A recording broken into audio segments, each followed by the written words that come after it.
to Karthik for specifically inviting, and obviously congratulations to the product launch and all of that.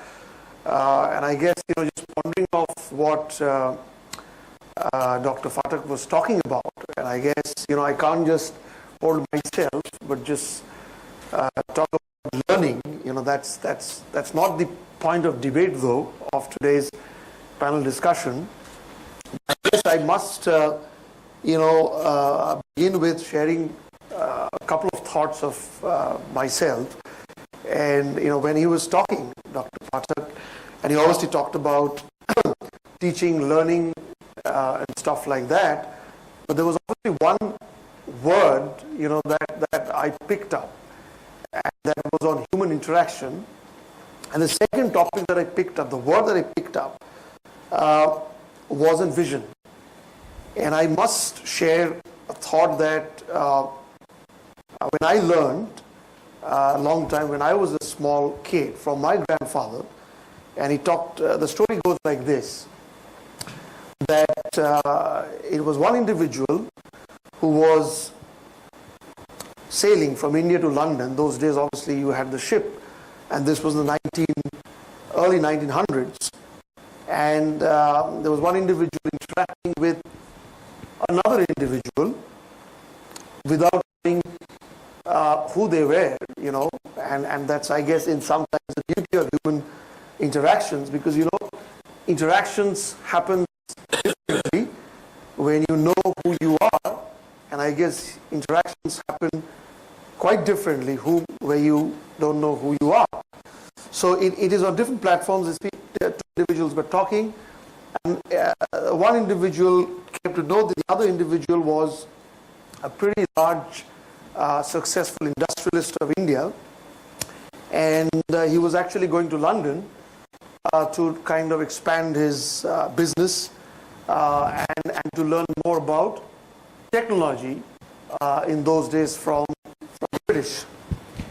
And through this conversations, this individual, the other individual, happened to be not an industrialist, happened to be a simple teacher, and he introduced himself as a teacher of life.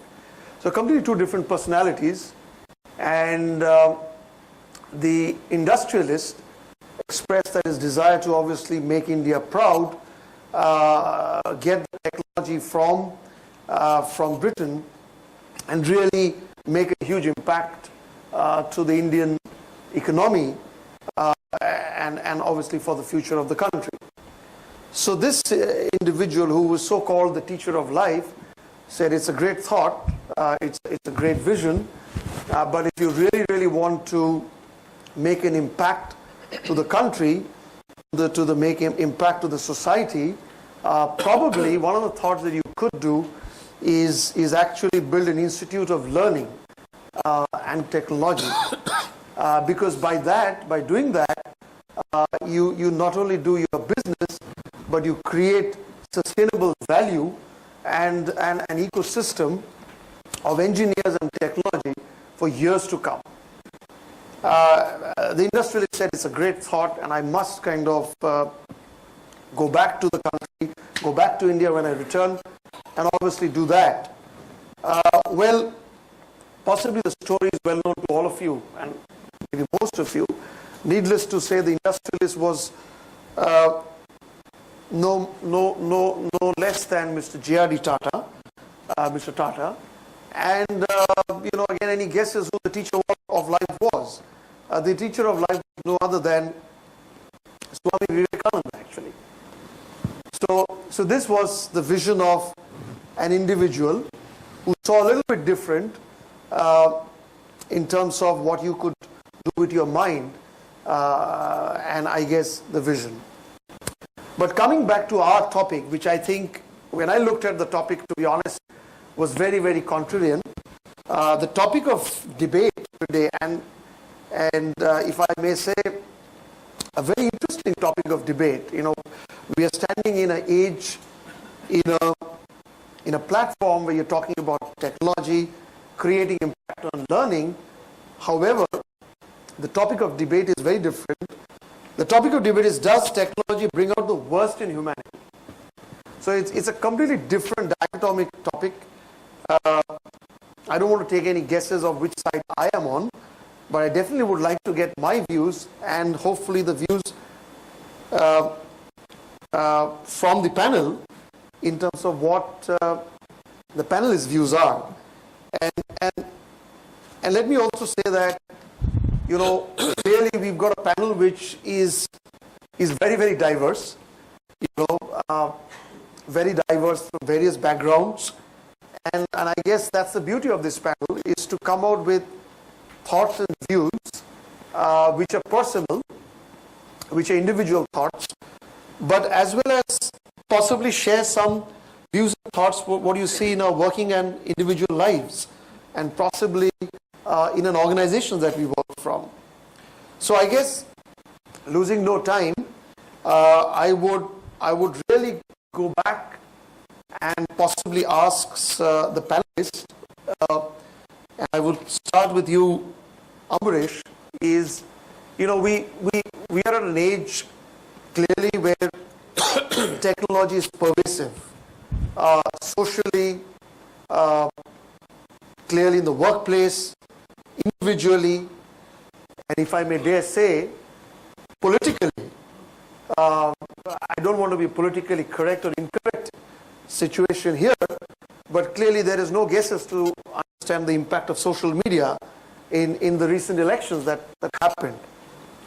So I would just want to get your kind of initial thoughts, Ambarish, is that how do you want to lay the landscape of technology, the impact in the society at large, and just some initial thoughts from you, which side you are on. Is it really bad? Is it evil? Is it good? What it is for all of us to really ponder upon. Over to you, Ambarish. Sure. Thank you so much, Raja. And first of all, let me thank Karthik and the entire 24/7 team for inviting us here. This is, of course, an extremely thought-provoking question on, does technology bring the worst in humanity? And what I'd like to do is probably bring out three examples which I could think of. They're not only three, but these probably are three examples which could probably give us thoughts on how technology has been has worked for many of us. My first example is how technology has helped change and survive an organization for close to 100 exchange. Those days it was not called the Bombay Stock Exchange, it was called the Native Shareholders Association, because natives, as in we against the Britishers. We were set up before RBI was born, before the oldest national party was created and stuff like that. And 1875 is a long time back. Just to give you a referral, if you like Coke to drink, then 1875 was the year when Coke was not even invented. And if you were visiting Paris that year, you would have seen the Eiffel Tower just half built.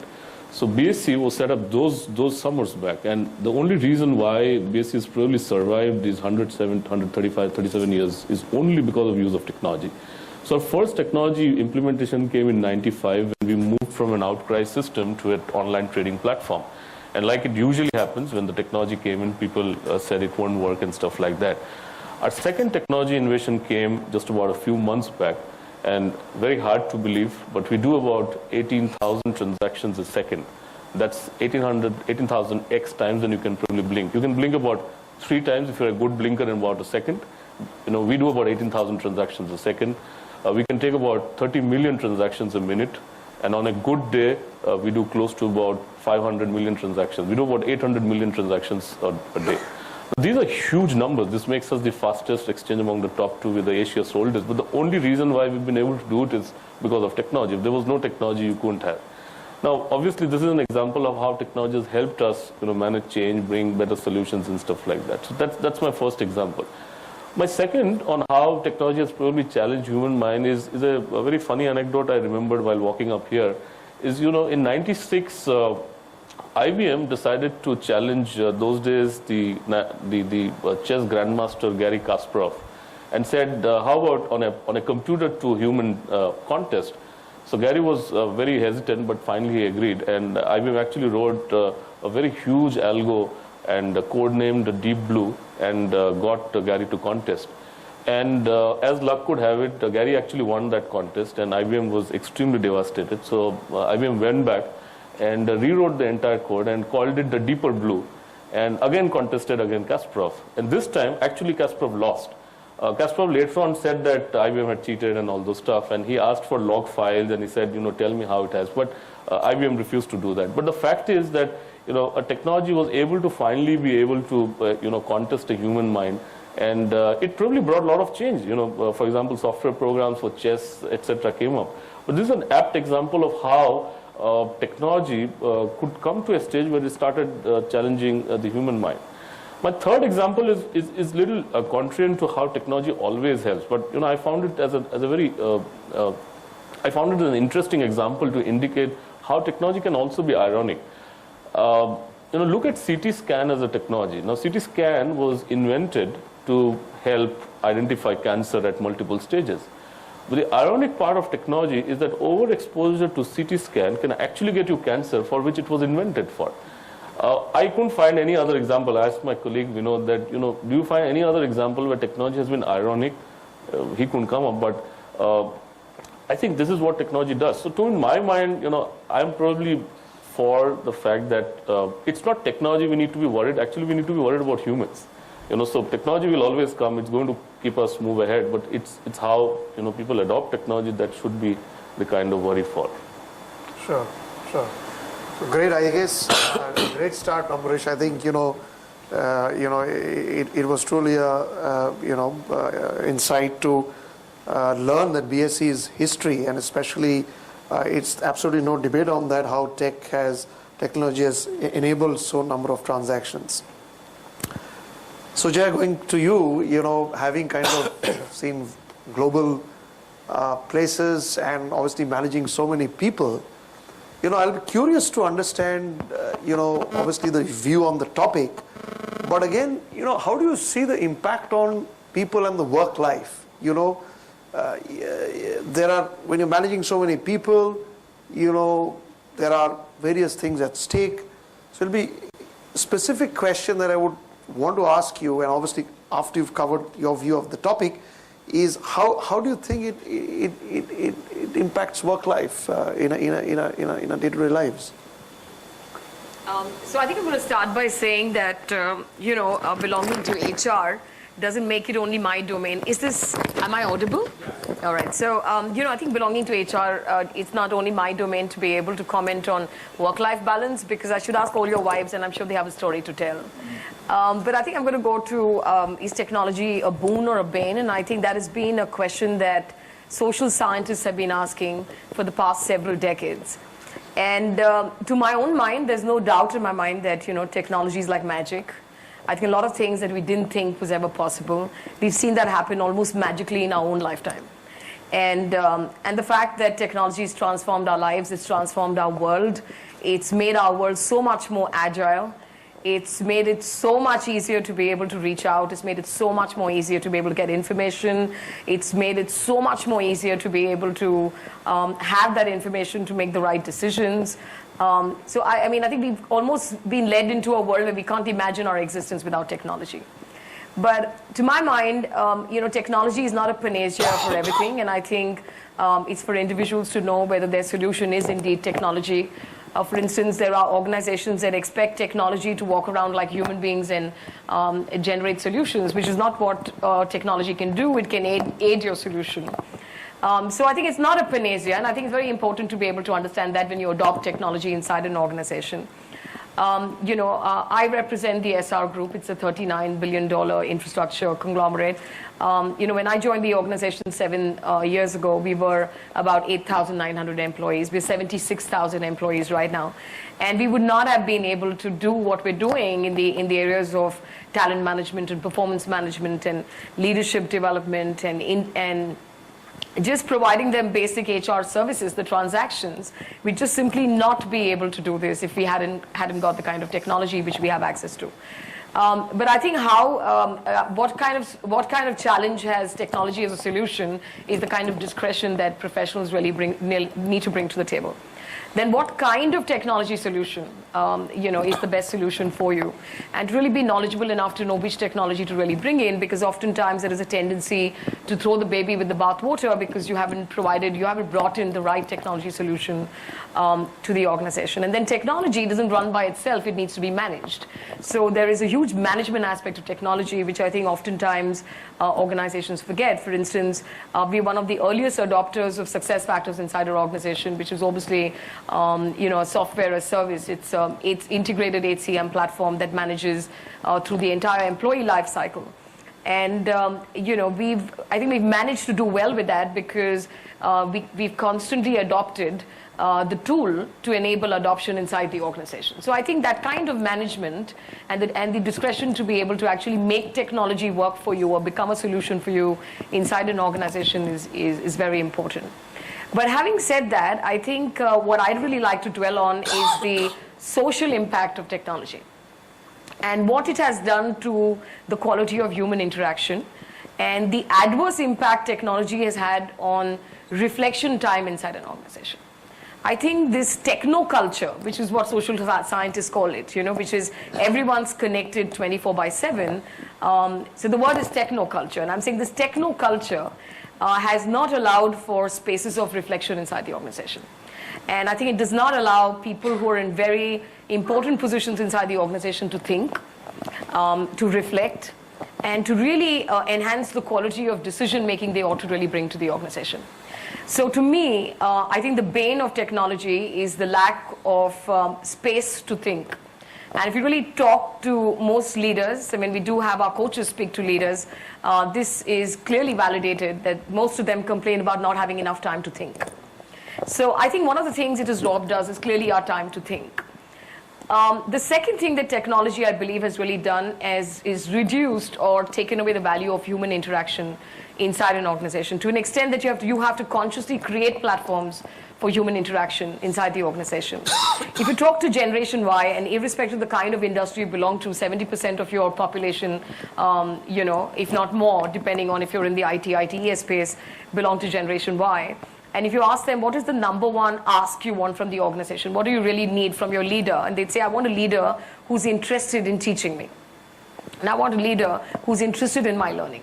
I want a leader who's interested in what it is that I learn, and I respect a leader who's investing in me. So if he's very smart, that's good for him. But if he isn't spending time mentoring me and coaching me, I'm not interested in that leader. And the big question I'm asking is that where is the time that leaders really have to be able to invest in this lot who are themselves invaded by technology and need meaning making to happen by having somebody more experienced spend time with them. So I think technology has taken away that quality of human interaction. I want to end at this stage by being able to talk about what is really happening to particularly our Generation Y or Generation I. I would not hesitate to say it's almost everyone, but it's definitely the Generation Y, Generation I, and I'm raising two teenage children. One is 18 going to 28, and the other one is 16 going to 26. So I can tell you with a fair degree of validation that I think the lives of our youngsters really reflect very well in the title of a book that Sherry Burkle wrote called Alone Together. And I think that is the kind of life our youngsters lead. They're alone, but they're together. And they're together in the connected world. And they're very happy to put their real life on pause button. So the real life that they're experiencing is on pause each time, because whoever they're connected to is somehow more important than whoever is in front of them. And I think that is the value that we've taken away from our lives. We are so comfortable from an etiquette perspective to attend to a phone call as compared to attend. And to me, I think that is the biggest loss of what technology is doing to us.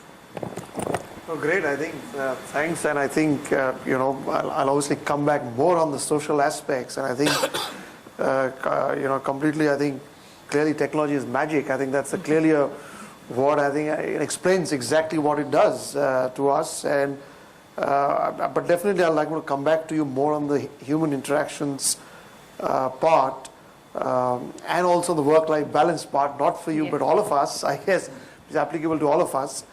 But But great, going back to Rajesh, I think Rajesh, from your perspective, again, from a workplace perspective, and obviously we've seen the benefits of technology. Sujaya has talked about the lack of human interactions, and I think just picking up also on the point of decision making, because, I guess, focusing on a workplace environment, there are various layers of people, and Sujaya has clearly talked about the strategic leaders do not have time to think and take decisions. What's your kind of experience? And I would definitely like to know a couple of things maybe you've done to manage this magic. Magic is good, but I guess it also needs management.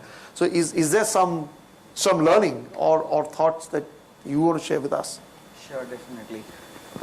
Am I audible to everybody? Okay, all right.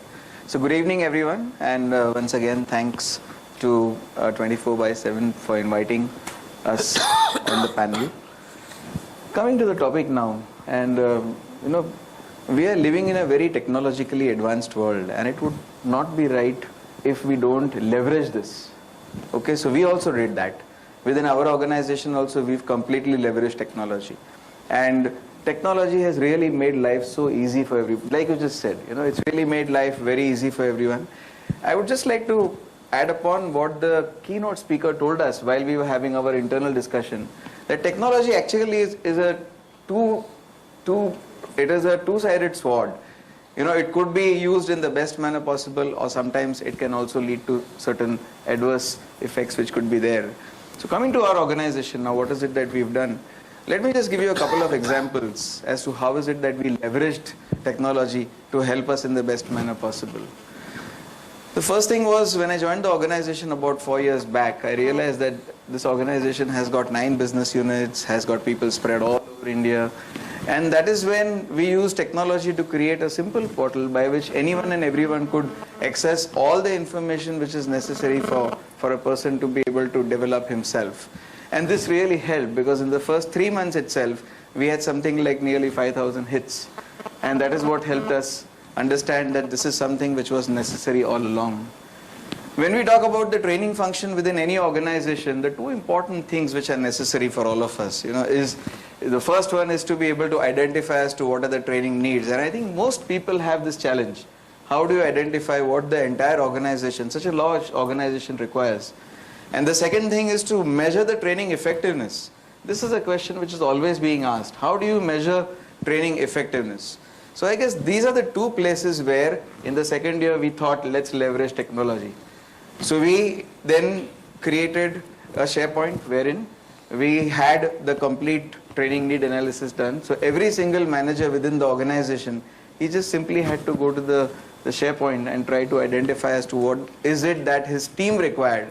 Now this actually made it so simple for us to be able to do a complete training need identification of the whole organization, calendarization, and then running the programs, that we continued doing so. Likewise, we used it for measuring our training effectiveness also. As I said, this is one very important thing which all of us always want to do, because this is the question which we are always asked. You're doing trainings, but what is the effectiveness? Okay, so what we did was very simple. We again created a SharePoint wherein we asked our managers to initially identify as to whoever they are referring to for the training programs, where are they on a scale of say 1 to 5? What are some of their expectations? So after having identified this, and after they have come back from attending the training program, again the managers need to visit the same SharePoint after 3 months and after 6 months, and over there again give a rating on a scale of 1 to 5 as to where is it that they find their employees have moved after 3 months and after 6 months. Now after having the entire results, we are definitely able to identify as to whether the training has been effective for the employee as well as for the organization. Let's take the next thing, and that's leadership development, which you spoke about. So when we talk about leadership development, whether we are developing the existing leaders or whether we are developing high potentials, over here we use technology in the form of WhatsApp. We found it was really difficult for people to really get into touch with each other. We used to promote support groups. We used to tell everybody that after a training program, why don't all of you all talk to each other and share with each other as to what are some of the challenges which you are facing. Take help from your colleagues. And we found that using these groups, the WhatsApp groups, they really helped. They really helped us be in touch with all the participants. They helped the participants be in touch with each other. And they helped them interact with each other on a very regular basis. So yes, I mean, we really used it to the best manner possible. So I can say that while we are living in this technologically advanced world, we really need to leverage it. But at the same time, as we said that it was a double-sided sword, we really need also to be a little careful about it. Okay? For example, I just want to ask all of you all a question. How many of you all exercise every day? Okay, so we have countable 1, 2, 3, 4, 5, 6. I can see some hands slowly coming up. That's half the way. Okay. Now let me ask this question again. How many of you wish that you want to exercise every day? Please take your hands up. Now that really looks very nice. All right. But then, we always keep on thinking, and we always keep on waiting for that nice day to come when we'll start exercising. Research actually says that nearly 60 to 70% of executives, they spend the first 30 minutes of waking up looking at their phones and the messages which they have received and the emails which they have received and the WhatsApp messages and everything which they have received. Okay, I was just browsing the internet today to try to give you some figures, and these are the figures which I got. Around 60 to 70% in the first 30 minutes are already on their smartphones. Okay. Yesterday I got a message from, I was just I was watching television, and suddenly I got a beep beep. And I saw there was a message from my daughter on my WhatsApp telling me, "Pa, please join us for dinner." I went to visit somebody, and we went along with my family, and we were welcomed. I mean, the wife was there, she welcomed us, and she asked us to wait in the hall, and I was waiting for the host to come. 5 minutes, 10 minutes. And then she was also coming and watching us, and she was saying, "He's coming, he's coming, he's coming." And after some time, I really started wondering what's happening. And she said, no, there's actually nothing. It's only the climax of Mahabharata going on. So he's just completing that and coming to you then. So this is how, if technology is not used in the right manner, it can definitely have an impact on the human interaction, which both the earlier speakers have spoken about. No, great. I think I guess we are reaching quite an interesting, not a climax, but an interesting juncture. We were all talking, in some ways, the magic of technology, the automation, and all of that. But we were also talking, bringing in the perspective of human interactions, right? But while we are saying it's all that great and all of that, but I guess we're clearly bordering on this human interactions part. So we will come back to that in more detail. But now going to Girish, so we have a little joke in the firm that, if there is anything on media, you should ask Girish. And the current joke in our firm is, we often joke is, you talk about digital, and the first hand that gets up, there's no guesses, it's Girish Menon. So the point is, given that you're so passionate about digital, and, and I think, it'll be good to get your thoughts that, media is, again, all pervasive, right? We all watch films, print, all of that. Somebody was talking about newspapers are going to die soon. Books, nobody knows. I hope it doesn't. But then what's your take on digital? You've coming from the media perspective. I just want to get your take on digital, largely impact on media. And then I want to just dive into social media, right? Sure. Girish? Thanks, Raja. Sorry, just to check again, audible, right? Yeah, thanks. So actually, before I get into what you sort of asked me, just wanted to step back a second and just make two small points. So one is I think as a generation, and this is my personal view, that we are extremely lucky where I think we have been witness to, in a very short space of time, potentially the maximum amount of technological innovations that have actually impacted humanity. I mean, if you really look at the last 20 years, the amount of technological changes that have happened, and how they've actually impacted technology, impacted human lives is stupendous. I mean, mobile phones, internet, social media, digital technology across industries. Pretty much all of that is really concentrated in the last 20 odd years. So I think from that perspective, we are extremely lucky. So to actually, given the context of the debate today, in terms of, does technology bring out the worst in humanity? I am a bit of a cynic in this matter, and I would actually flip it around and say that humanity actually, figures out the worst uses of technology. None of the technological innovations were ever meant, or at least not most of them, were ever meant to be, harmful. They were always, done with certain, benefits in mind, right? We've always figured out a way to, twist it around. So it's not so much, technology that we need to be, worried about. It's how we use it. And therefore, it really boils down to human discipline rather than, the technology itself. So that was something I just wanted to, mention right at the start. Similarly, to sort of take out, from what Raja mentioned, I think what I would really like to actually, make a couple of points on is actually around social media, right? Social media, in that sense, is in a way as old as humanity. In what I say is that social media at one level is nothing more than human interaction, actually, right?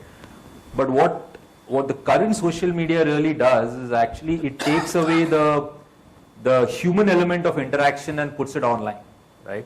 And that development is really, pretty recent, maybe 5-10 years old is really what we are actually talking about.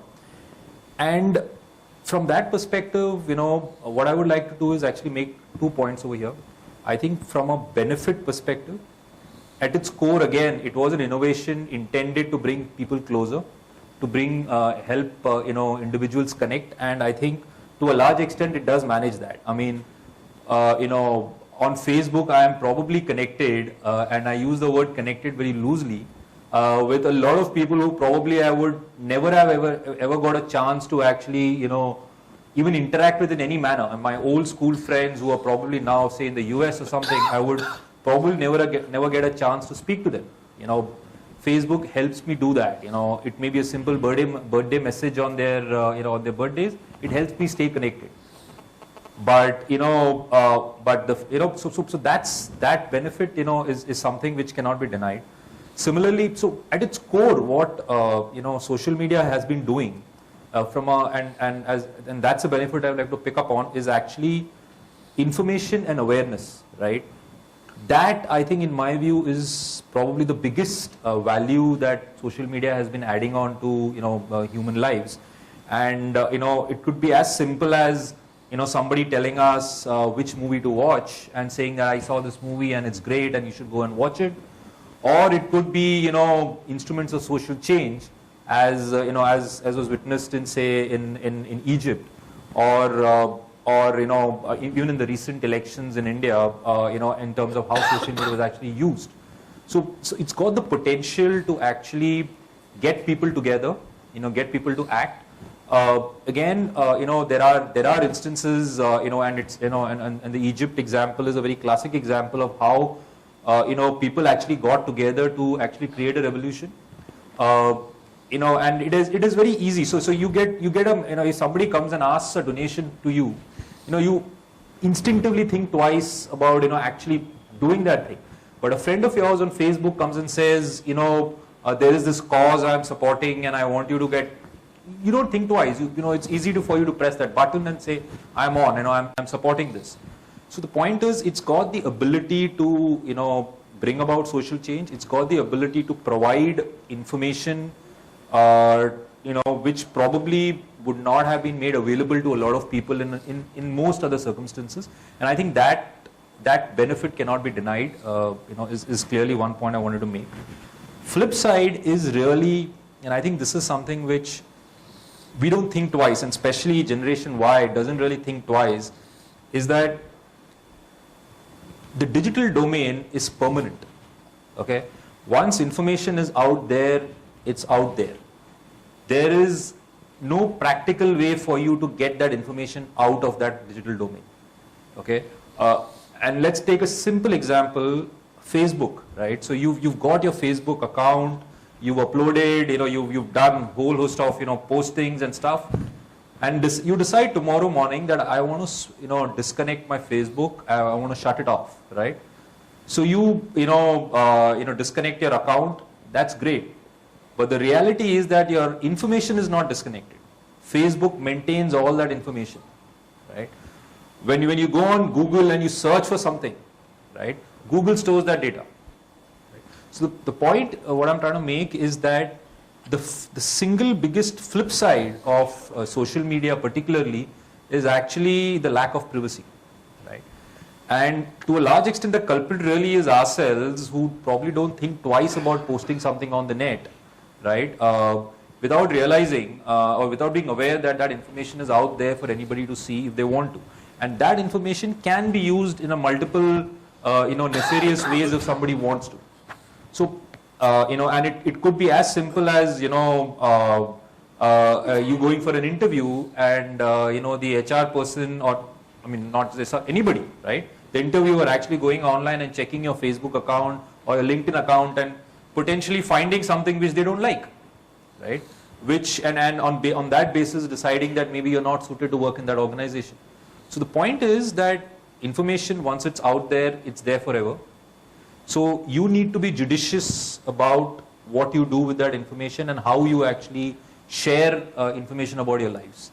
So those are the 2 points I really wanted to communicate. It is a vast aspect, and but I think one important element I would like to make, especially with respect to social media, is that it is an evolving situation. It is a relatively recent phenomenon. I think companies, people are all figuring out what they want to do with social media and how they want to actually use that, and it is still evolving. And there are people who who are realizing that it's probably not as beneficial and not as a boon, and are actually now shutting down the social media accounts. So both sides really work out. It's really up to you how you want to sort of work with that. So great. So I guess we know your social media likings and dislikings, and I guess and I think what Girish rightly in some ways turned it around, said, we humans use technology in a different way. Technology is not bad. So we are, I guess, coming to some views. Well, I had some small statistics, otherwise, people will say I'm not really carrying any stats, but some interesting ones. Volkswagen turns off some employee emails 30 minutes after their shifts end. And this is quite funny. Goldman Sachs is urging junior staff to take weekends off. I thought weekends were always off, but companies are actually giving instruction to say, yeah, you got to take weekends. BMW is planning new rules that will keep workers from being contacted after hours. It's actually a rule nowadays. So, and of course, everybody can debate and talk about the 30-plus hour week. So you can't actually, have emails connected after 30 odd hours. So clearly, organizations are creating rules which are quite funny, I would say, given the context that we are living in. Well, we talked about technology, but I really need to want to get into human behaviors, and I think that's something that I've always believed in, that ultimately whatever we do, whatever we take, is really coming out of human behavior. So Ambarish, I think, we've talked about the wow of technology, the pitfalls, but it is a fact that today human behavior is changing. We are first more important to connect to our mobile phones, watch to our mobile phones, rather than actually greeting a person. Now, so of course there are huge change in human behaviors, and if I may say, I personally have seen huge change in the businesses as well, apart from the social changes. So what are the couple of, your take on human behavioral changes, and is there some things that we should be doing, because it's important. We've debated, we've said that technology is very important, but it's also important how do we tame technology. So what's your take on that, human behaviors? So, I have a little challenge in kind of taking a positioning of saying, can we tame technology? In fact, anytime anyone has attempted to tame technology, they've usually failed. It's a question of whether you adopt today or you slowly adopt and, you adopt as a laggard and stuff like that. But the fact, of course, is that, technology has indeed impacted, human interaction. And I'll probably bring out two examples which come to my mind right away. For example, as the BSc Institute, we run 5 postgrad programs, and we bring about 400 children to study at the exchange every day. And, like any other higher education institute, we run courses and we take feedback. And this was sometime like 2012 when we used to take feedback, and we thought everything was going all right. And then suddenly one day while working on the internet, I find a Facebook confession page on us. And for a very long time I was telling our team that, look, don't believe, there's no confession page. There's indeed a confession page. It's only that we don't know where it's lying. And I found it out. And when I looked at it, I obviously was extremely alarmed, because it said a lot of things which we didn't capture in feedback forms. It said a lot of things which we didn't know and stuff like that. So what I did was I sent it around to our core team, and I said, before we try and find out what's doing, let's try and look at the positives. And we found a lot of interesting things. For example, we found some faculties whom we believed they were good faculties, they were actually hated by the class. So we started fixing that. We also looked at a lot of other things which the students had, in their mind, and they were probably unhappy about services. For example, when you work for a 175-year-old company, and that too in a stock exchange, it's very difficult to tell your tech guys why you need Wi-Fi your students. But this is a very acceptable thing. Students go to a university or a college and expect Wi-Fi's to be here. So we didn't have Wi-Fi, and one of the comments was why the institute doesn't have Wi-Fi. So we started looking at all those positives. But once we fixed all the positives, we also realized that it was being used for a lot of unnecessary banter. And for example, there was unnecessary criticism and stuff like that. And we for a very long time debated whether we should force to shut it off, or should we kind of let it go on as a feedback mechanism. And it's a very delicate balance, because no one wants to wake up in an institute or in an organization servicing customers. So if I assume that students are my customers, and always in the back of the mind know that they're probably going to do something else, and I wouldn't know. So and at one point of time we realized that we had to fix it. So we actually had to go after whom we thought were suspected students, and we finally had to shut it down. But the point I'm trying to make is that technology can indeed be double-edged, but what it did was it depends upon how you accept it finally. So you can never tame it. It's only that, can I use social media for my use and for our benefit in a much better way? I think it taught us a lot of things, and to my mind, that's probably the way to go. I want to bring 2 other examples of why, interactions and stuff like that. For example, if you walk into any large organization, social media was actually banned when it came up, right? People were not allowed to access Facebook, LinkedIn, and stuff like that. Then suddenly, we had this plethora of handheld devices, which completely brought things out of control from the corporate network. So what did CIOs do? They had nothing to do. So you still had the same problem. You had employees accessing Facebooks and LinkedIn from their workplace without even going through the network. So what could you do? Could you say that, okay, during work time, you don't access? So, but what is, of course, it's done is that it's impacted human interaction. The third is a example which I want to bring from financial markets is, today, 80% of trades which originate in the world are non-human, which means that they actually are generated by computers and algos and very high-end computers. So they actually generate these trades, and because they are algos and tech-driven, they can smartly figure out arbitration. They can figure out, arbitrage between multiple exchange and do much better price discovery and stuff like that.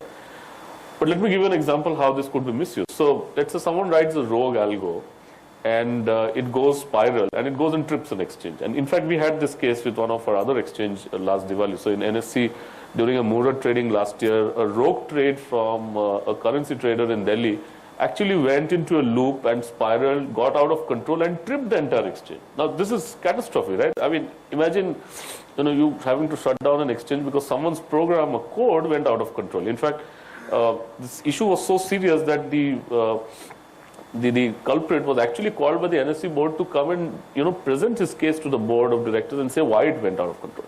But then look at the other side, that these were all done by human interactions before. They were all done through outcry system in an open platform where there was no flip side. You could take quotes, you could deliver stocks. There was no advent of technology. But what has technology done, of course, is that it has replaced human interaction, but it's also brought efficiency in that sense. So obviously, when you adopt something, there is obviously going to be a give and take. I mean, for example, yesterday I was reading something that 50% of people cannot manage their own time, apparently, in a corporate organization. About 20% do. About 50% of corporate executives also double book their meeting times and then decide which one to attend at the last minute. So obviously, people are trying to crush too many things in a little space of time because they have technology in their hand, right? So when you do this, you'll obviously going to give up something and take something, and it's a question of how much you want to trade in. It'll obviously have some impact. For example, in learning delivery, someone asked Arthur Clarke, the science fiction writer, that do you think technology will replace a faculty? So he thought for a while and he said, if they can, then should be. So now the challenge is actually on faculty. So faculties who are not good will invariably get replaced by content and by good technology. But people who are good will easily adopt the technology. And I think that's the view one must take. No, great. Sujaya, on human behaviors, we've obviously seen all these peculiar changes in behaviors, but, just want to get your take on, is it really such a bad impact, or is it a livable impact that we're all seeing today? So, this is the topic close to heart. I mean, I'm essentially a social scientist and somebody who does work in the area of culture and transformation. So invariably the impact of technology on human behavior or anything to do with human behavior is a great area of interest for me. So I'm going to say a couple of provocative things here, and I'm not going to comment on whether that's great or that's bad. I'm a great fan of technology, and like most people are, but I think we can't be oblivious to what it's doing to people and how it's changing behaviors. So when I said I'm going to say a couple of provocative things here, I'm going to start by saying I think in India we're very confused about freedom. We like to talk about freedom, but we don't like to give freedom to anybody. And what I really mean by that is I think what's inbuilt in technology is freedom. And especially in social media is the freedom to communicate. And especially when you bring in Web 2.0 kind of features into your products inside the organization, for instance, when you create a social learning platform inside an organization, if you're not ready to listen to adverse comments, then you really shouldn't have a platform of this kind inside the organization. And in fact, if that's not part of your strategy, which is you want to know about those adverse comments, then you really shouldn't bring in those kind of platforms inside an organization. So to me, I believe that rather than your employees going to glassdoor.com, I'd rather they tell us what they want to tell us, including the cooler conversations on our social learning platforms. So we have about 9 groups inside the organization. We encourage employees to be able to come in and talk, and oftentimes we have very provocative conversations around contentious issues like performance management, where you say performance management should be more about effort rather than rewards. Now, this is something that is very close to heart for a lot of employees. It's part of the reason why people hate performance management. So if you actually put this kind of contentious themes out and allow people to have their catharsis to say what they really want to say, you can actually get those adverse comments right there inside the organization and start acting on them. Because a lot of them, like he's rightly pointing out, when you get those adverse comments, you actually have a great opportunity to really work on them and to be able to improve your products and services dramatically. In fact, I think you get more from these platforms than you do from feedback surveys. So it's always great when you get it in a conversation and it's non-threatening. The other thing is I have an inherent problem with the way in which we raise children in India, which is the parenting, and the way in which we teach children and adults in educational institutions, and the way in which we treat adults inside an organization. I think we train people inside educational institutions to believe there is a right answer to every question. And if they don't get that right answer, then they're severely punished for not having that right answer. And in an economy like ours, where there is severe competition, you're so severely penalized for not having that right answer that you learn it the hard way that you shouldn't think of alternatives, you should think of the right answer. And so when you actually bring these adults even into MBA schools, you're still teaching them the right answer. And when they come into the organization, they're now waiting to know what is the right answer inside an organization. So we don't encourage people to think. We don't encourage innovation. We don't encourage creativity. We don't encourage an alternate perspective. We're so feudal as leaders that if someone has an alternate perspective, we see that as dissent. We want to quickly squash the voice of anyone who's saying anything else than what it is that we're actually saying. So I think Indian organizations will not be innovative and creative if they are not encouraging people to speak up. And I think what a lot of these social media platforms really encourage you to do is to encourage people to speak up.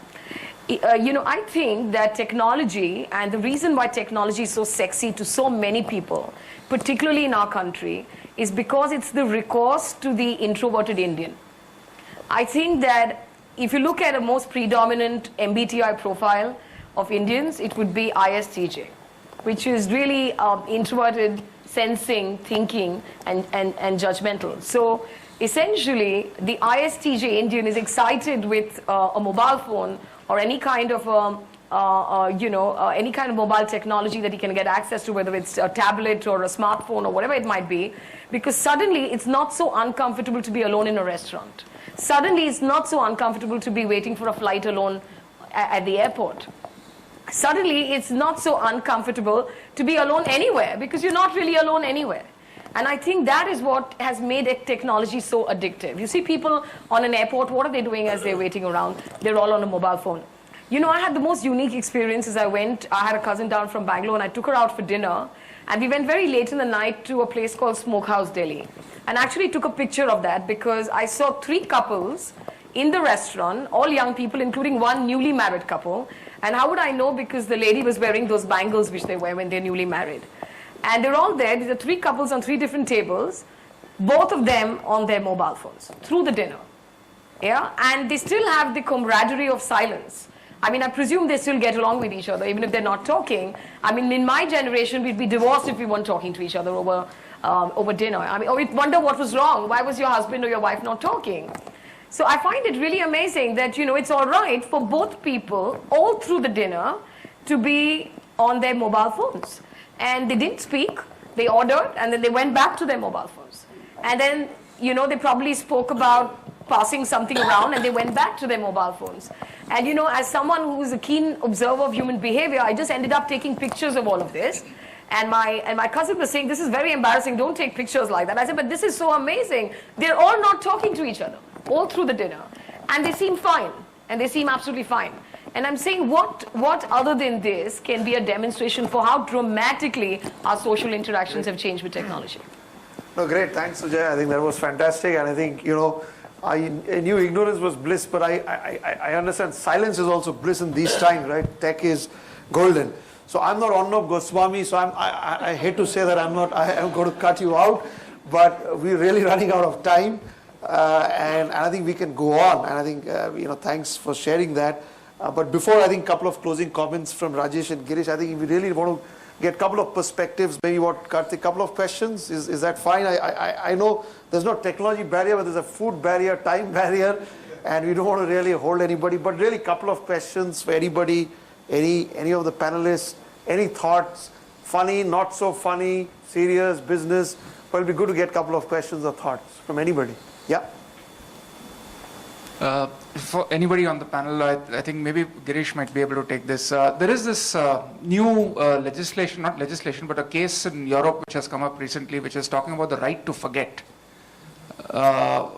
Any thoughts on that? Where I think the court in Europe has passed an order that Google has to take out past records of whatever was there, even on their cache servers. Right. So does that go against the whole information on the net is permanent kind of paradigm? See, honestly, it's great, okay, if it becomes a legislation consistently across. And my sense is that I think, again, the whole aspect about net is still evolving, right? So I think at some point in time, right, in the future, there is going to be a situation where across the world, there will be some methodology where, information can either be deleted or at least encrypted in such a manner that it cannot be accessed by anybody else other than the person who sort of put it up, right? I think it will come to that at some point in time. I think currently, as it stands, it is, once it's out there, it's out there. But like I said, it will reach a situation because primarily what is really happening, especially in the West now, is that people are really waking up to the lack of privacy that the digital domain provides, and and I think there are people who are either being more careful about what they do on the on the digital domain, or are even going ahead to the extreme and cutting the cord and saying that I don't want to be on the social media, right? So so that may be an extreme reaction to what the situation is, but privacy is really the number one concern about regarding social media, and there will be a point in time when people will come out with some methodology to actually control that information. Yeah. Last question, or any comments, anything to share? Yeah. Actually, I'm there on Twitter for the last 5 years, and interestingly, I see that the CEOs or the founders of the tech giants in India, many of them are not there on this social networking platform. I want to understand, being such a technology geeks, why these people, any insight, they know, they leave technology, they whatever eats technologies, their bread and butter is on technology. Why they're not adopting to these platforms and prefer to remain silent? Rajesh, could be this. Your views? I think you will be, because that's social media. Sure. See, I think again, 2-3 aspects to this, okay, and this is my personal view on this. Social media is fundamentally about sharing, right? It is about sharing what you think. Twitter specifically is really about sharing what you think, or what you believe and what do you want to say, right? Now, so there are 2 aspects to this. So one is to say that, okay, are there any personal comments which any of the leaders or the CEOs would actually want to make? The problem is that at an organizational level, what a CEO thinks, what his personal beliefs are, as compared to what the organization's beliefs are, or organization's positions are, right? What the CEO says, as his personal belief, is actually pretty much translated into what the organization's position is, right? And as an organization, there may be aspects where you may not want to take a position, or you may not want to share what your view and position is as an organization. I'm not saying, debating whether that's the right way to go or not. What I'm just trying to answer your basic question is that I think in India, I don't think we are really comfortable sharing a lot of stuff, especially at organizational level, number one. Number two, it is also something that should be kept in mind, is that most of the people that you see sharing information on Twitter, and here I'm talking about celebrities and other known people, it's all fundamentally, I wouldn't use the term fake, but it's all managed things. So you have PR agencies who actually do this for them. So in reality, even if you have somebody with a Twitter handle sharing some information, it is really their PR guys actually doing that. So by being on Twitter by itself actually doesn't mean anything, and what they say doesn't really mean anything, number one. Number two, but at a larger level, I think organizations may not necessarily be very comfortable sharing a lot of stuff, and that is probably the reason why in India a lot of these CEOs and leaders are actually not on Twitter. And also it keeps you, like Sujaya also mentioned earlier, it gives you, it gives somebody else complete access to you to say what they want to say. So you will probably end up with, loads of adverse comments, and you don't know what to do with them unless you are willing to accept them and do something about it. Can I just add, what you were saying, Girish, is absolutely right. But I also think that unlike the other social media tools, the challenge with Twitter also is that it can quickly spiral out of control, much to the discomfort of an organizational leader, because it's the way the entire social media tool is structured. And I have faced it myself in an event where I was speaking and I didn't know that they were live tweeting the entire presentation, and so there were 4 or 5 people who were tweeting the same presentation, and someone misquoted a data, and it kind of went, it spiraled out of control, and there were a lot of queries on which data point was right. But I think, adding to Girish, I think the challenge with Twitter is that it's like a neural network, so it kind of spirals much faster than any other social media tool, and that brings more discomfort. That and of course the fact that you're ready to hear to a lot of things which you may not like. Oh, great. So I will do a disservice to this panel if I don't ask Rajesh the final concluding remarks. And I want to clearly have very brief views on the topic itself. That's technology bring the worst in humanity. Yes, no, and final words. So, well, we've had a very interesting discussion, and as we've realized by the views which have been shared by the entire panel, technology does not bring about the worst in all of us if leveraged in the best manner possible. But if, unfortunately, we do not use it in the proper manner, or we do not promote it in a proper manner, then yes, it could lead to certain consequences which are there.